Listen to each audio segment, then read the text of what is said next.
Mahirap mong ma-recognize ang Diyos minsan sa panahon na tayo'y nagse-celebrate.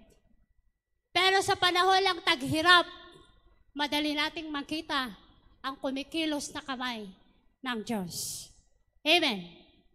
Because we see our limitation and we see God's power. That's why, magkaroon tayo ng magandang perspective or mindset about brokenness. We need to have the right attitude.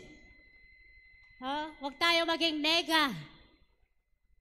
Pag broken tayo, magpatuloy lang. Huwag nating gawing kultura sa buhay natin yung laging tumitigil or laging nagkikwit pag may pinagdadaanan. Amen.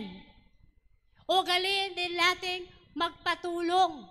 Huwag laging mapag-isa.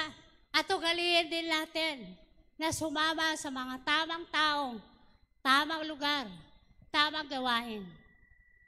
Kadalasan kasi pag tayo may pinagdadaanan, we tend to shoo away these right people in our life.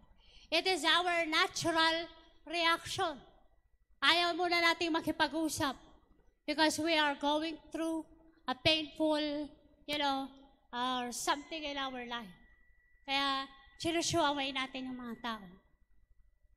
But then, mga kapatid, regardless if anong klaseng brokenness po pinagdadaanan natin, isa lang po ang matitiyak ko ngayong hapon. We could rise above our brokenness.